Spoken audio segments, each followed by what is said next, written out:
আমি একটা বাসায় কাজের মহিলা হিসেবে কাজ করতাম। আমার বয়স 20 বছর। আমি দেখতে সুন্দরী ছিলাম। আমি যে বাড়িতে কাজ করতাম সে বাড়িতে একটা ছেলে ছিল। তার নাম স্বপন। সে ইন্টারের পড়ত। একদিন সেই ছেলেটি আমায় কিছু টাকার লোভ দেখিয়ে ঘরে বন্দি করে ফেলে।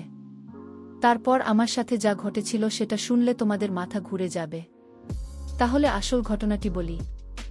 আমাদের বাসার কাজের মহিলা হুট করে একদিন বলল কাজ ছেড়ে দেবে।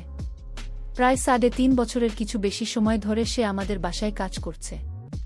তার কাজ ছিল খুবই ভালো, তাকিয়ে থাকার মতো। আমরা তাকে আন্টি ডাকতাম। কাজ ছেড়ে দেওয়ার কারণ হলো সে পরিবারসহ ঢাকা শহর ছেড়ে নিজের দেশের বাড়ি কিশোরগঞ্জ চলে যাবে। হুট করে নতুন কাজে মহিলা কোথায় পাবে এ নিয়ে আম্মু খুব টেনশনে পড়ে গেল। কারণ এখন 80% মহিলারাই গার্মেন্টসে চাকরি করছে। বাসা বাড়ির কাজের চেয়ে গার্মেন্টসের কাজে তাদের আয় বেশি হয়। আম্মু টেনশন শুনে কাজের আন্টি বলল সে নিজেই তার পরিচিত একজনকে জোগাড় করে দেবে। আম্মু কিছুটা নিশ্চিন্ত হলেও পুরোপুরি ভরসা করতে পারল না। সবার কাজ তো আর পরিপাটি নয়। তাই আন্টিকে বলল তিনি কাজ ছাড়ার আগে যেন একদিন সেই মেয়েকে নিয়ে আসেন। একদিন কাজ করে দেখতে হবে। ভালো না হলে আম্মু নিজেই লোক লাগিয়ে কাউকে খুঁজে নেবে। কথামতো একদিন মাত্র 20-25 বছরের একটা মেয়েকে সাথে করে নিয়ে এল সে। মেয়েটাকে দেখে আমরা অবাক হলাম। দেখতে যেমন সুন্দর, পরনের পোশাকও তেমনি পরিচ্ছন্ন। এই মেয়ে বাসার কাজ করবে ভাবতে আমরা আশ্চর্য বোধ করছিলাম। কাজের আংটির পরিবর্তে সেদিন কাজ করল মেয়েটা। আন্টি এবং আম্মু মিলে দিক নির্দেশনা দিচ্ছিল। কাজ শেষে তাদেরকে চা বিস্কুট দেওয়া হলো। খেতে খেতে মেয়েটাকে পরিচয় করিয়ে দিচ্ছিল আন্টি। সে বলল তারা যেখানে থাকে সেখানে এই মেয়েটা তার একমাত্র ছেলের সন্তানকে নিয়ে ভাড়া এসেছে। নতুন এসেছে এলাকায়। এসে সবার কাছে অনুরোধ করেছি, কেউ কোনো কাজ জোগাড় করে দিতে পারলে উপকার হবে। মেয়েটির স্বামী আছে, কিন্তু তার স্বামী তার সাথে প্রতিদিন জমা করে। তাই সে চলে এসেছে। তাই সে রাগ করে এখানে এসে নতুন ভাড়া নিয়েছে। আর 2টা বাসা বাড়ির কাজ করছে বর্তমান। আগে কখনো করেনি। 1 তারিখের আগে থেকেই মেয়েটি নিয়মিত কাজে আসতে লাগল।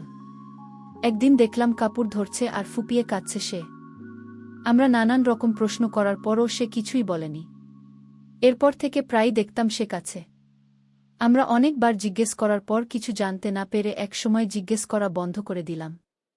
একদিন সে তার ছেলেকে নিয়ে এলো। প্রথমবার ছেলেকে এনে সে অনেক সংকোচ বোধ করতে লাগল। আমরা তাকে সহজ হতে ভরসা দিলাম। যেহেতু বাচ্চাটা ছোট সেতু মাঝে মধ্যে আনতে পারি। শুনলাম প্রতিদিন ছেলেটাকে ঘরে একা তালা মেরে চলে আসে। আশেপাশে মেয়েটার কোনো আত্মীয় বা পরিচিত নেই। দেশের বাড়ি বরিশাল। এরপর থেকে ছেলেটাকে প্রায় নিয়ে আসত। আমরা তাকে সব সময় এটা সেটা খেতে দিতাম। বাচ্চাটা ভয়ে নিতে না চাইলে তার মায়ের কথাই নিত। খুবই শান্ত বাচ্চা ছিল। একদিন মেয়েটা বাচ্চাকে কোলে নিয়ে এসে আমাদের রান্নাঘরে বসল। আমি রান্না করছিল। আমি আম্মুকে সাহায্য করছিলাম। সে বসার পর কান্নার বেগ বেড়ে উচ্চস্বরে পৌঁছে গেল। আমরা জিজ্ঞেস করার পর সে সবকিছু আমাদেরকে বিস্তারিত বলল। কোনোভাবে আমাদের কাছে সাহায্য চাইল। মেয়েটা যা যা বলল তার মতো করেই সবকিছু বর্ণনা করলাম। আমি বাবা মায়ের একমাত্র মেয়ে ছিলাম। আমার বড় 2 ভাইয়ের একজন সরকারি চাকরি করে, আরেকজন মুদি দোকানি। সবার মধ্যে একমাত্র হওয়ায় আমার দাবি ছিল অন্যরকম। ধরাকে সরা জ্ঞান মনে করতাম। আমার অনেক অন্যায় আবদার সবাই পূরণ করত। আমি ছিলাম সবার দুর্বলতা। সবাই এত পরিশ্রমের কারণে আমি বিক্রি যাচ্ছিলাম সেটা কেউ বুঝল না। স্কুলের গণ্ডি পেরোনোর আগেই স্কুলের ছেলের সাথে আমার ভালোবাসার সম্পর্ক তৈরি হলো। স্কুল ফাঁকি দেওয়া শুরু করলাম, যার কারণে প্রতি পরীক্ষায় ফেল আসত।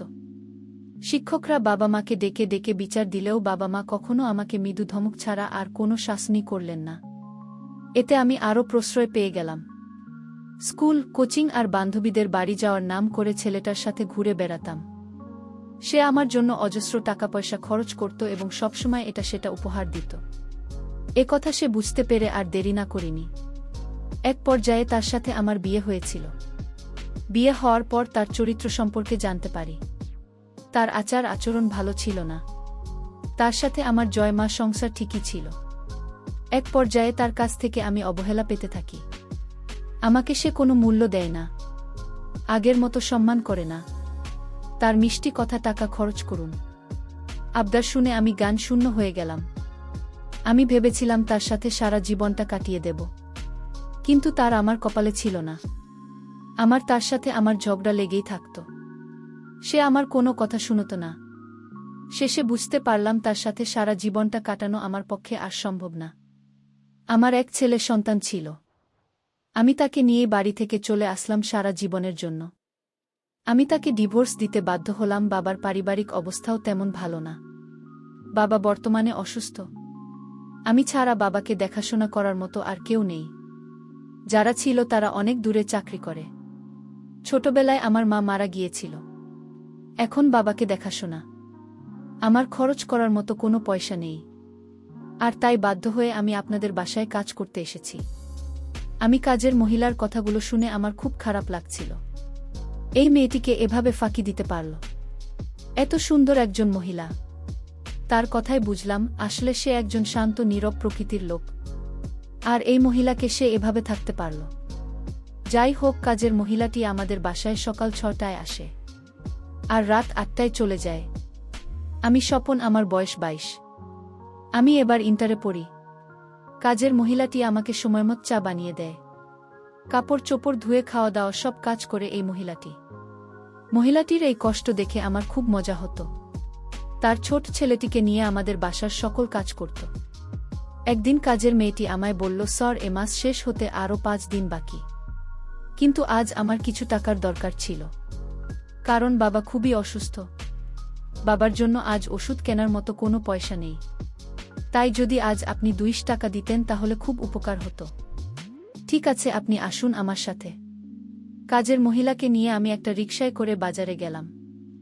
ওষুধ থেকে তার বাবার জন্য ওষুধ কিনে দিলাম, আর তাদের জন্য 2 কেজি গরুর মাংস কিনে দিলাম, আর 1000 টাকা তার হাতে ধরিয়ে দিলাম, নাও, এটা খরচ করো। কাজের মহিলা তখন আমায় বলল, এত বাজার দিলেন, আমার এত কিছু লাগবে না, শুধু ওষুধ দিলেই হবে বাবার জন্য। মহিলাটি ভেবেছিল তার বেতন থেকে হয়তো আমি টাকাগুলো কেটে দিব। মহিলা কোনোভাবেই গরুর মাংস নিতে চাইল না। আমি বললাম, আরে রাখুন সবগুলো, আমি এটা আপনাকে এই মাসে বোনাস দিলাম। আপনার বেতনটি কি আপনি পাবেন? কাজের মহিলাটি অবাক হয়ে বলল, দেখুন, আপনি আমার জন্য এত কিছু করছেন কেন? সে বলল, আরে আজ যদি আমার একটা বোন থাকতো তাহলে আমি কি তাকে দেখতাম না? কিন্তু আমার কেমন জানি একটা সন্দেহ হলো। ছেলেটি আমাকে এভাবে আর্থিকভাবে সাহায্য করার কারণ কি? আমার কেমন জানি বিষয়টা অদ্ভুত লাগল। যাই হোক, আমি বাজার নিয়ে বাড়িতে ফিরলাম। তারপর রান্না করে বাবাকে খাওয়ালাম। পরের দিন আবার যখন তার বাসায় কাজ করতে গেলাম, তখন বাসার ছেলেটি, মানে আমি যাকে স্যার বলে ডাকি, তার নাম স্বপন। সে আমাকে তার রুমে ডাকল এবং বলল, আপনি আমার জন্য ভালো করে একটি চা বানিয়ে নিয়ে আসুন। ঠিক আছে স্যার, আপনি বসুন, আমি আসছি। স্বপন তখন আমায় বলল, আপনি আমাকে স্যার বলবেন না, আপনি আমার নাম ধরে ডাকবেন। আমি তার কথা শুনে কিছুটা অবাক হয়েছিলাম। তারপর চা নিয়ে আসলাম, যা তাকে সে আমার খুব প্রশংসা করল।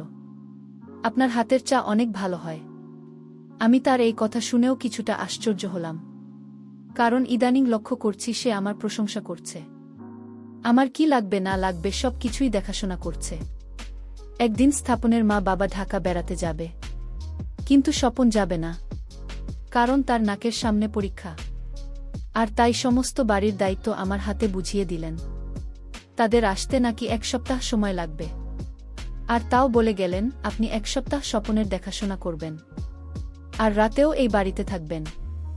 আমার কিছুই বলার ছিল না, কারণ আমি যদি তাদের এই কথা পালন না করি তাহলে হয়তো আমার চাকরিটা চলে যেতে পারে। আর তাই বাধ্য হয়ে আমার 1 সপ্তাহ আমি এই বাড়িতে থাকার সিদ্ধান্ত নিলাম। আমার একটা ভয় কাজ করছিল স্বপনের জন্য, কারণ স্বপন ইদানিং আমার বাজার খরচ, তারপর বাবার ওষুধের খরচ কেন দিল। পরের দিন তার মা বাবা চলে গেল ঢাকার উদ্দেশ্যে। এখন বাড়িতে আমি আরও কাজের মহিলাটি। এত বড় বাড়ি, আর সেই বাড়িতেই শুধু 2 জন মানুষ। আমাকে কেমন জানি একটা ভয় কাজ করছিল। স্বপন বাথরুমে স্নান করছিল, তখন আমায় ডাক দিয়ে বলল, ভুয়া, আমি তোমাকে ডাকছি, আমার কথা শুনতে পাওনি তুমি? আমি বললাম, বলুন স্যার। তখন সে বলল, তোয়ালেটা নিয়ে যেতে। আমি তার তোয়ালেটা এগিয়ে দিয়ে আসলাম। তারপর আমি এখান থেকে চলে আসলাম। আমি ভাবলাম, অন্য কোনো দিন তো আমায় সে বাথরুমে কোনো কাপড় নিয়ে যেতে থাকে নাই, আজ কেন ডাকল? স্বপনের প্রত্যেকটা কাজ আমার কাছে অদ্ভুত মনে হলো। রাতের খাবার দিতে গেলাম স্বপ্নের রুমে। স্বপন তখন আমায় বলল, আমি একটা কথা বলতে চাই, কথাটা শুনে যান। আমি বললাম, কি স্যার বলুন। সে তখন বলল, দেখুন মা বাড়িতে থাকতে আমি মায়ের রুমে ঘুমাতাম। আমি একা একা রুমে ঘুমাতে ভয় পাই, তাই বলছিলাম। আমি তার কথা বুঝতে পারলাম, কিন্তু আমি কোনোদিন দেখি নাই তার মায়ের রুমে তাকে ঘুমাতে। স্বপন তার রুমে ঘুমিয়ে একা একা, অথচ আজ বলছে সে একা থাকতে ভয় পায়। স্বপনের মন কি চায় তা আজও আমি জানতে পারিনি। আমি তখন বলেছিলাম, দেখুন আমি তো আপনার পাশের রুমে ঘুমাই, কোনো সমস্যা হলে বা কিছু লাগলে আমাকে ডাক দিয়ে আমি নিয়ে আসব। দেখলাম স্বপ্নের মুখটা কিছুটা কালো হয়ে গেল। স্বপন বলল, ঠিক আছে। তারপর আমি আমার রুমে ঘুমাতে গেলাম। আমার কিছুতেই ঘুম আসছিল না। স্বপনের কথাগুলো বারবার মনে পড়ছিল। সে আমাকে থাকা দিল কেন? আমার মাথায় বারবার এসব চিন্তা ঘুরপাক খাচ্ছিল। পরের দিন সকালে সে আমাকে 5,000 টাকা দিয়ে বলল, এই টাকাটা রাখ। আমি বললাম, এত টাকা আমাকে কেন দিবেন? সে বলল, আপনার বাবার ওষুধ কিনে খাওয়ানোর জন্যই। কেন দিবেন আমায় এত টাকা? স্বপন বলল, এমনিতেই দিলাম তোমার বাবার জন্য। আমি বলেছিলাম, আপনার টাকা দেওয়ার পিছনে কোনো স্বার্থ আছে। সে বলল, আরে আপনি কি বলছেন? আমার আবার কি স্বার্থ? কাজের মহিলাটি বলল, এখনকার যুগে স্বার্থ ছাড়া কেউ কাউকে সাহায্য করে না। আরে আপনি টাকাগুলো রাখেন তো। কাজের মহিলাটি বলল, আমি মানুষের বাড়িতে কাজ করে সংসার চালাই, কিন্তু কারো দয়ায় আমার পছন্দ না। আপনার টাকা আপনার হাতে রাখুন। স্বপ্নের মনটা অনেক খারাপ হয়ে গেল। আমি তাকে তার বাবার জন্য ওষুধ কেনার টাকা দিলাম, আর সে কিনা আমাকে সন্দেহ করেছে। স্বপন আসলে আমার কাছে কি চায় আমি এটা ভেবে পাচ্ছি না। একদিন তাকে পরীক্ষা করার জন্য আমি তাকে বললাম, ঠিক আছে, আপনার টাকা ফিরিয়ে দিয়েছে বলে আপনি আমার প্রতি রাগ করছেন। ঠিক আছে, আপনার টাকাগুলো দেন, আমি নেব। স্বপন তখন খুশি হয়ে বলল, আমি নিজেকে ধন্য মনে করতে পারলাম আপনাকে সাহায্য করে। কাজের মেয়েটি বলল, আপনি বলেছিলেন আপনি ঘরে একা থাকতে ভয় পান, আজ আমি আপনার ঘরেই থাকব। সে আরও খুশি হল। আমার কাছে মনে হলো সে যেন আকাশের চাঁদ খুঁজে পেয়েছে। সে এতটাই খুশি হয়েছিল। আমি আজ তাকে পরীক্ষা করার জন্যই তার ঘরে থাকতে রাজি হলাম। আমি নিচে একটা চাদর বিছিয়ে শুয়ে পড়লাম। স্বপন তখন বলল, আরে আপনি নিচে শুয়ে আছেন কেন? কাট আসুন। সে বলল, না, আমি কাজের মানুষ, আমাকে নিচেই মানায়, আমি নিচে থেকে আমার অভ্যাস আছে। আমি তারে এত করে বললাম, সে আমার কোনো কথাই শুনল না, নিচে শুয়ে পড়ল। কাজের মহিলাটি কিছুক্ষণ পর না দেখে ঘুমাচ্ছিল। আমি ভেবেছি সে সারাদিন কাজকর্ম করে ক্লান্ত হয়ে গেছে আর তাই সে ঘুমিয়ে পড়ল। কিন্তু কে জানত কাজের মহিলাটি ঘুমের ভান করে শুয়ে আছে। আমি কার থেকে নামলাম, নেমে ধীরে ধীরে দরজার দিকে গিয়ে রুম থেকে বের হয়ে গেলাম এবং বাহির থেকে দরজা লক করে দিলাম। তারপর এদিকে কাজের মহিলাটি বুঝতে পারল স্বপন রুম থেকে বের হয়ে গেছে, আর তাই সে বিছানা থেকে উঠে দরজার কাছে গিয়ে বলল, আপনি আমায় এভাবে ঘরে বন্দি করছেন কেন? একটু পরে জানতে পারবেন। হঠাৎ দেখলাম একটা দাড়িওয়ালা, মাথায় টুপি পরা, মনে হয় কোনো ধার্মিক লোক। স্বপন বলল, দেখুন তো ওনাকে চেনেন কিনা। আমি তাকে ভালো করে লক্ষ্য করলাম, সে আর কেউ না। আমি যাকে ডিভোর্স দিয়েছিলাম সে, মানে আমার সাবেক স্বামী। আমি বললাম, উনি এখানে আসলেন কেন? স্বপন তখন বলল, দেখুন ও আমার বন্ধু ছিল, আগে খারাপ ছিল, এখন সে ভালো হয়ে গেছে, ভুল বুঝতে পেরেছে, আর তাই আপনার কাছে ক্ষমা চাইতে এসেছে, আর আপনার ছেলেকে একবার দেখতে চেয়েছে। স্বপন বলল, আমার কোনো বোন নেই, তাই এই বাসায় আসার পর আপনার কষ্ট দেখে আমার সহ্য হচ্ছিল না। আমি আপনাকে নিজের বোনের মতো মনে করি। এর আগে আপনাকে আমি বাজার খরচ দিয়েছিলাম, সেটা আমার টাকা ছিল না। আমার বন্ধু আমার পা ধরে বলল, তোর বাসায় আমার স্ত্রী কাজ করে, এটা দিয়ে কি আর সংসার চলে? আর তাই সে আমাকে টাকা দিয়েছিল যেন টাকাগুলো আপনাকে দেয়।